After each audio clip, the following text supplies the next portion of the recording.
Bernie Sanders remporte la primaire démocrate dans le New Hampshire. Le candidat socialiste peut même prétendre à la victoire finale dans ce scrutin. Il lui sera cependant autrement plus difficile de prendre la place du président Donald Trump. À l'occasion de la conférence nationale sur le handicap, Emmanuel Macron a dévoilé une série de mesures pour améliorer le quotidien des personnes handicapées. Derrière d'apparentes bonnes intentions sur le papier, la réalité du terrain pourrait rattraper le chef de l'État. Alors que le virus chinois semble ralentir son expansion, les connaissances sur ce nouveau Covid-19 se renforcent. Les incertitudes demeurent toutefois autour des chiffres fournis par les autorités chinoises et la saturation du système de santé. Madame, monsieur, bonsoir. Bernie Sanders peut-il faire vaciller Donald Trump? Victorieux dans le New Hampshire, celui qui a de bonnes chances de remporter la primaire démocrate se pose en recours au président en place. La fenêtre de tir paraît cependant étroite. Le point avec Olivier Frère-Jacques. Bernie Sanders déterminé après sa victoire dans le New Hampshire. Le sénateur du Vermont a devancé ses adversaires Elizabeth Warren et Pete Buttigieg, qu'il avait coiffé au poteau dans l'Iowa une semaine plus tôt lors d'un scrutin scandale qui a vu le Parti démocrate se prendre les pieds dans le tapis de l'organisation. Pour le deuxième round, mardi, dans cet état proche de son fief, Bernie Sanders l'a emporté avec 26% des voix contre 24,4 et 19,7% et sa concurrente directe. Cette fois-ci, les démocrates semblent en ordre de bataille et le gagnant devrait bénéficier du soutien des vaincus, ce qui avait été plus délicat avec la candidature Hillary Clinton qui avait suscité le rejet de bon nombre de démocrates. Deux candidats ont par ailleurs jeté l'éponge, Andrew Yang et Michael Bennet, quand l'ancien vice-président Joe Biden jouera probablement son va-tout dans l'État de Caroline du Sud. Derrière Sanders, Buttigieg et Warren, un autre candidat pourrait par ailleurs sortir le bout de son nez, Michael Bloomberg, milliardaire bénéficiant de la 3e place dans les sondages nationaux. Ce dernier a fait l'impasse sur les 4 premiers votes des primaires et se positionnera pour la quinzaine d'États du Super Tuesday du 3 mars prochain. Pour cela, il a naturellement gavé les électeurs de publicité sur ces territoires. Bernie Sanders, lui, apparaît comme le favori et sa victoire dans le New Hampshire a été l'occasion d'un show à l'américaine, comme dans le camp d'en face d'ailleurs. Et il a bénéficié de l'intervention de l'égérie démocrate Alexandria Ocasio-Cortez qui a donné de sa personne sur scène.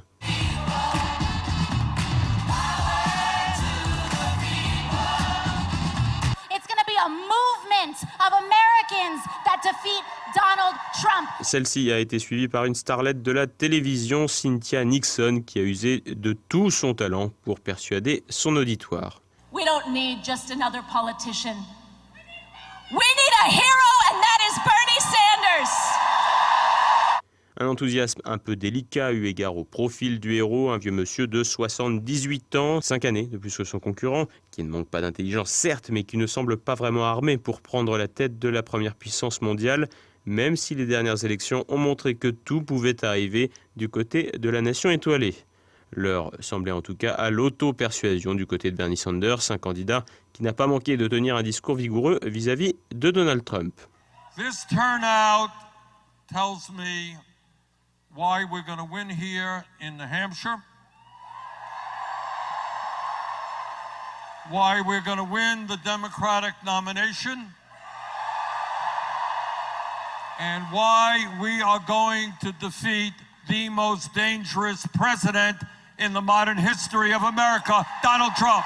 Pour vaincre le président en place, la route sera encore longue pour le candidat Sanders, un candidat finalement peu connu en France et dont le journaliste Gérald Olivier, spécialiste de la vie politique américaine, nous dresse le portrait idéologique. Bernie Sanders, c'est un socialiste, mais véritablement socialiste, je dirais, à la mode scandinave. Il s'est toujours décrit comme tel, et longtemps, il a fait de la politique sous l'étiquette indépendant aux États-Unis. Il votait avec le bloc démocrate au Congrès, mais il était officiellement indépendant.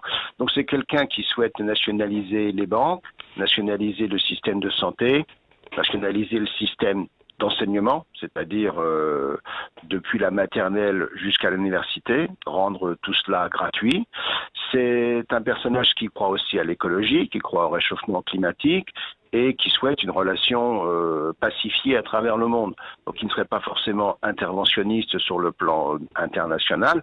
Par contre, il ferait énormément d'économies sur le budget de la défense, ce qui irait à l'opposé de ce que fait Donald Trump pour le moment. C'est un personnage qui a idéalisé le système social-démocrate tel qu'il existe en Scandinavie ou dans certains pays d'Europe du Nord.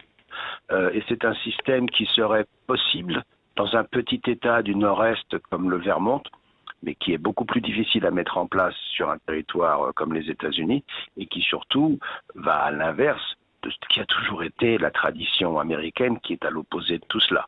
Bernie Sanders, il faut quand même le comprendre, pendant 72 ans de sa vie et pendant toute sa carrière politique, c'était un marginal. C'était un homme à l'extrême gauche de l'extrême gauche. Une personnalité politique d'extrême gauche qui a émergé parallèlement à Donald Trump, et son ascension n'est pas étrangère à celle de l'actuel président républicain.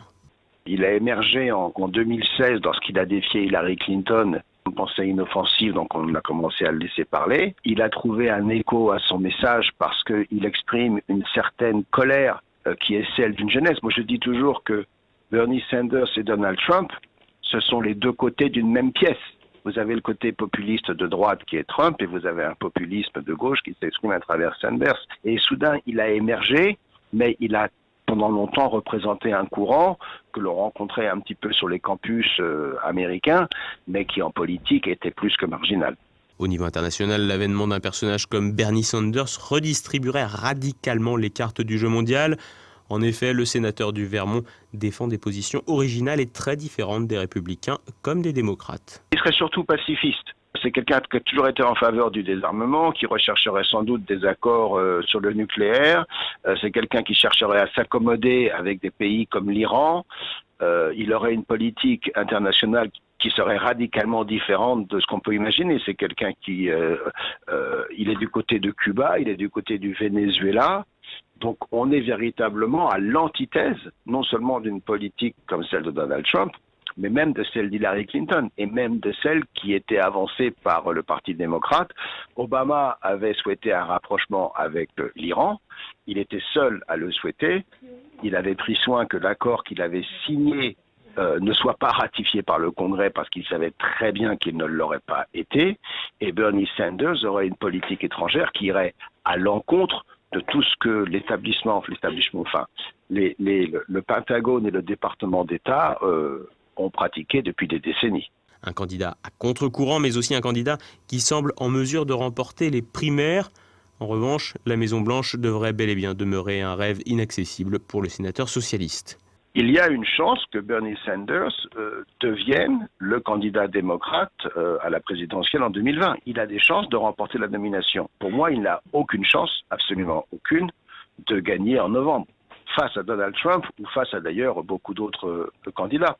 Le problème des primaires aux États-Unis, c'est qu'elles favorisent le vote des extrêmes, alors que le vote de novembre, lors de l'élection générale, lui, a besoin de quelqu'un qui soit capable de rassembler, d'élargir la base. Et donc, lorsque vous regardez les primaires, il n'est pas étonnant de voir des candidats radicaux gagner, surtout au début. C'est ce qu'a fait Bernie Sanders hier soir, c'est ce qu'il a fait en 2016 face à Hillary Clinton. La question, c'est véritablement, est-ce qu'ils sont capables de gagner en novembre? Bernie Sanders est parfaitement incapable de gagner en novembre, et les démocrates commencent d'ailleurs à s'en inquiéter. Parce que le souci d'une campagne de primaire, c'est pas de trouver un candidat. Le souci d'une campagne de primaire, c'est de trouver un candidat qui soit capable de gagner l'élection générale. L'objectif, c'est reconquérir la Maison-Blanche et au passage conserver une majorité à la Chambre, peut-être étendre la majorité au Sénat. Bernie Sanders est totalement incapable de faire ça. Et les démocrates s'en inquiètent déjà parce qu'ils voient qu'il est devenu aujourd'hui le numéro 1 des candidats à la nomination. Une inquiétude dans le camp démocrate qui pourrait permettre l'émergence d'un candidat plus crédible et donc moins socialiste dans le pays où le capitalisme est probablement le plus ancré. La candidature Sanders, elle, ferait sans aucun doute le jeu des républicains qui y verraient l'ennemi parfait. Il ferait exactement ce que les républicains dénoncent depuis un certain temps. Ils dénoncent que le Parti démocrate a été pris en otage, a été détourné de sa mission par son aile la plus radicale, et en mettant Bernie Sanders comme candidat, il prouverait au monde entier que c'est en effet ce qui s'est passé. Donc pour moi, ce serait une catastrophe stratégique, tactique, et qui les amènerait dans le mur. Un adversaire rêvé pour les républicains, mais qu'en serait-il pour le reste du monde ? En effet, l'aspect pacifiste du personnage et sa rupture totale avec les pratiques jusque-là en usage du côté des États-Unis changerait complètement le jeu mondial. Un choc trop brusque qui pourrait mener au chaos. Quant à ses conséquences sur l'équilibre du monde, parce que ce serait un choc monumental que d'imaginer que le premier pays capitaliste du monde est devenu le premier pays socialiste du monde. Donc je crois que les gens s'en méfieraient, il y aurait des retournements d'alliance, vous auriez une course à l'armement parce que tout le monde serait persuadé que les États-Unis ne seront pas là pour les défendre. Enfin, ce serait une véritable catastrophe. Si vous voulez le chaos mondial, vous mettez Bernie Sanders à la Maison-Blanche, ça c'est instantané. Retour en France à présent, Emmanuel Macron lance son plan handicap. Mardi, le chef de l'État a annoncé une série de mesures sur la scolarisation, l'accès au droit ou à l'emploi lors de la conférence nationale sur le handicap. Des propositions d'apparence ambitieuse mais loin de correspondre à la réalité du terrain. Thibaut Bastide. Un grand plan de communication pour lutter contre le handicap pour remonter sa cote de popularité. Mardi, à l'occasion de la conférence nationale sur le handicap à l'Élysée, Emmanuel Macron a lancé une énième opération communication. 15 ans jour pour jour après l'adoption de la loi sur l'égalité des chances et des droits, la participation et la citoyenneté des personnes handicapées sous la présidence de Jacques Chirac. Le chef de l'État a donc dévoilé une série de mesures pour simplifier et améliorer la vie des 12 millions de Français touchés par un handicap. Comme lors de chaque annonce de ce type, Emmanuel Macron a sorti l'artillerie lourde à grand renfort d'effets d'annonce, notamment concernant la scolarisation des enfants handicapés. Nous ne devons jamais nous habituer à ce que des enfants en situation de handicap soient privés en effet de la chance d'aller à l'école, de la joie d'apprendre, du bonheur de tisser des liens. Pour moi, le premier objectif, c'est qu'aucun enfant sans solution de scolarisation ne puisse encore exister en mois de septembre prochain. On a des premiers résultats. Le nombre d'enfants qui étaient en attente d'un accompagnant a été divisé par près de 2 entre 2018 et 2019. On est passé de 15 000 à 8 000.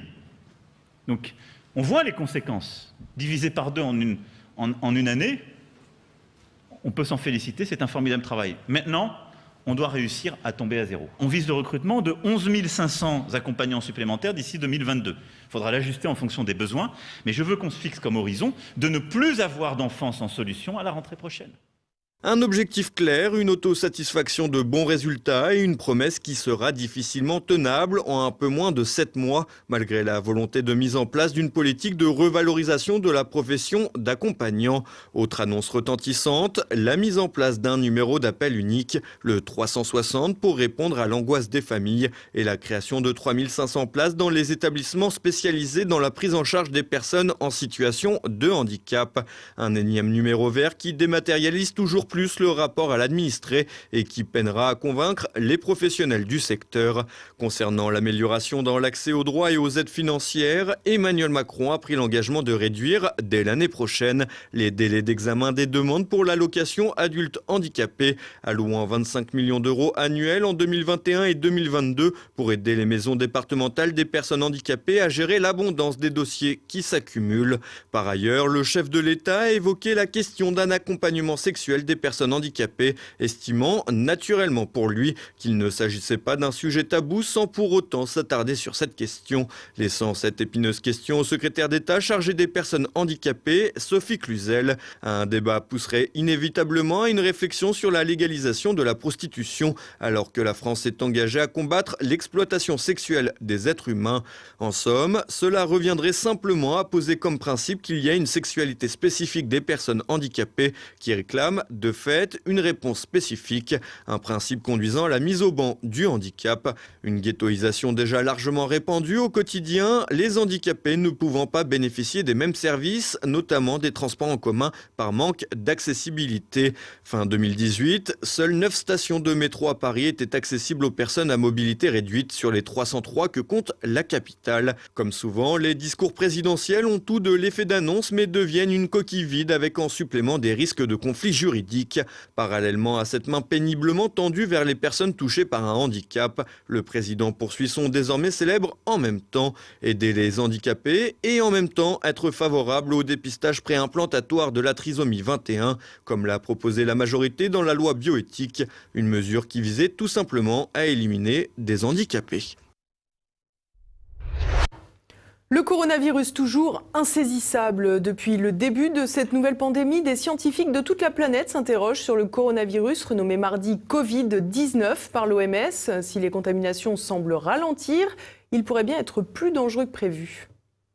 Nouveau coronavirus lié au SRAS, 2019 nCoV, Covid-19. Le nouveau virus chinois a déjà changé plusieurs fois de nom depuis les premières alertes. Une preuve des difficultés pour les scientifiques à cerner les contours de cette nouvelle pandémie. Entre les catastrophistes et les relativistes qui le comparent à la grippe saisonnière, difficile d'y voir clair. À plus forte raison que les analyses se basent essentiellement sur les chiffres présentés par les autorités chinoises, où se situe l'épicentre des contaminations. Ce mercredi, on faisait état de plus de 45 000 cas de contamination et de 1116 décès. De ces chiffres découlerait un taux de mortalité à 2,6%. Pour autant, ce mode de comptage ne semble pas efficace dans la mesure où la mort n'intervient pas dans les jours suivant la découverte de la maladie. Sous cet aspect, le taux de mortalité affiché pourrait donc être sous-évalué. Un article rédigé par un concert de scientifiques sous la direction du professeur Zhong, basé sur 1099 dossiers de malades contaminés par le Covid-19, apporte plusieurs conclusions assez inquiétantes. En premier lieu, les chercheurs semblent surpris par la contagion de la maladie qu'ils ont des difficultés à expliquer. Cependant, ils émettent l'hypothèse d'un allongement de la période d'incubation. Jusqu'à l'heure estimée entre 2 et 14 jours, elle pourrait en réalité aller jusqu'à 24 jours. Même si ces cas d'incubation longue semblent marginaux, l'éventualité devrait pousser à allonger les périodes de quarantaine par principe de précaution. Pas de quoi réjouir les passagers du paquebot Diamond Princess bloqué au large de Tokyo, alors que 174 cas ont été confirmés sur les 3700 personnes à bord. Leur nombre a été multiplié par 22 en 10 jours. L'autre aspect particulièrement inquiétant réside dans la proportion de patients asymptomatiques, c'est-à-dire porteurs de la maladie sans avoir de démonstration physique de la contamination. En effet, ces personnes constituent de véritables foyers infectieux puisqu'ignorant leur maladie, ils ne prennent pas de précautions pour éviter les contagions. Selon l'étude du professeur Zhong, 56% des malades n'avaient pas de fièvre et 1 malade sur 3 ne toussait pas. Dans ce cadre, les cas avérés de maladie devraient donc en toute logique être particulièrement sous-estimés.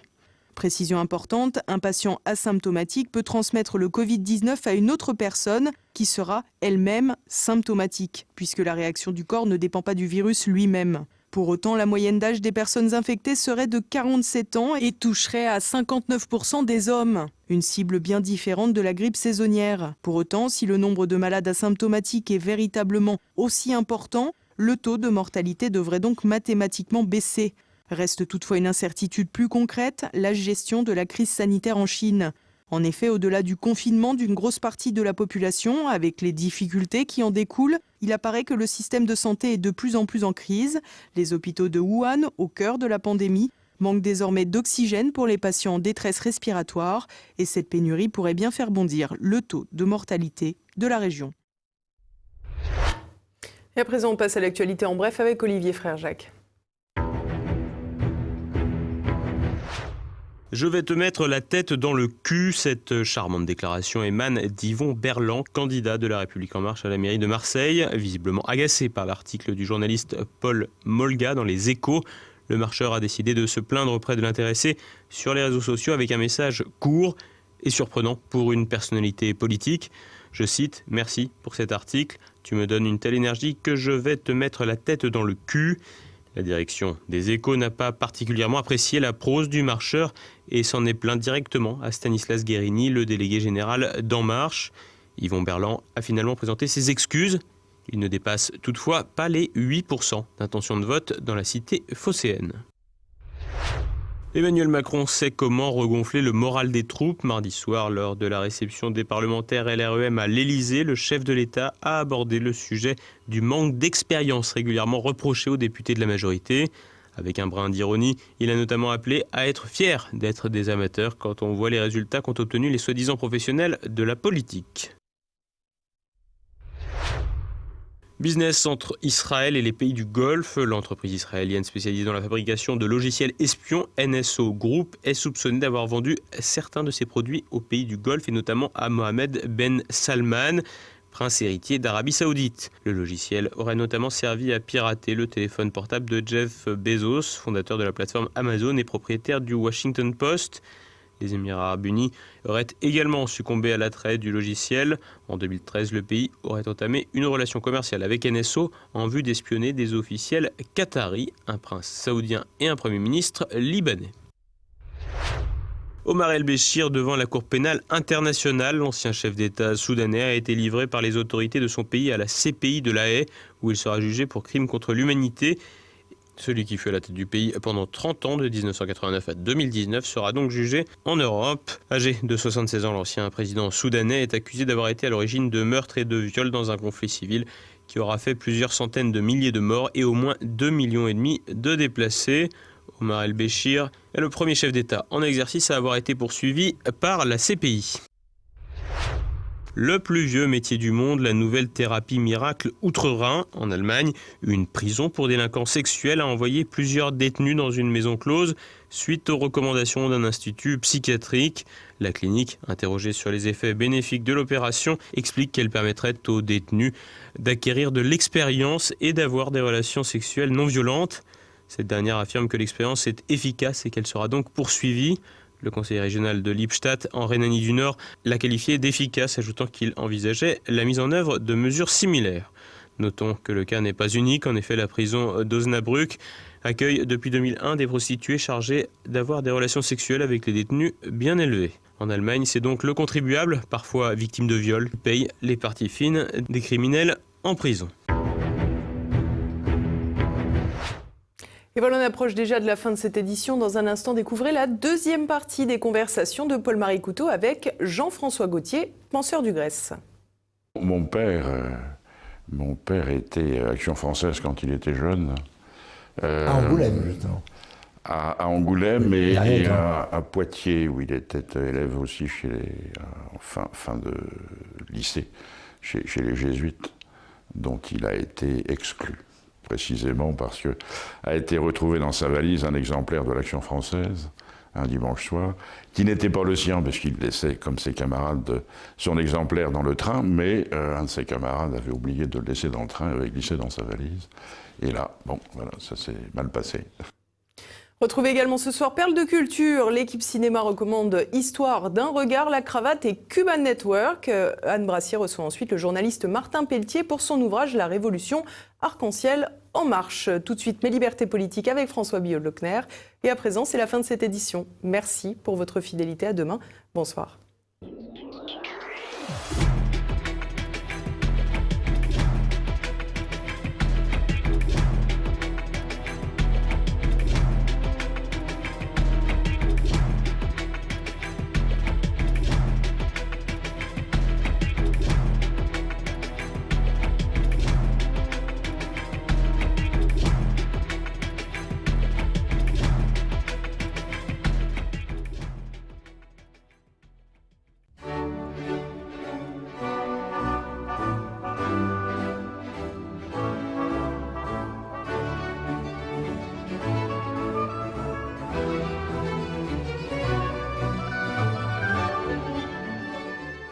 Les économistes sont souvent des gens brillants.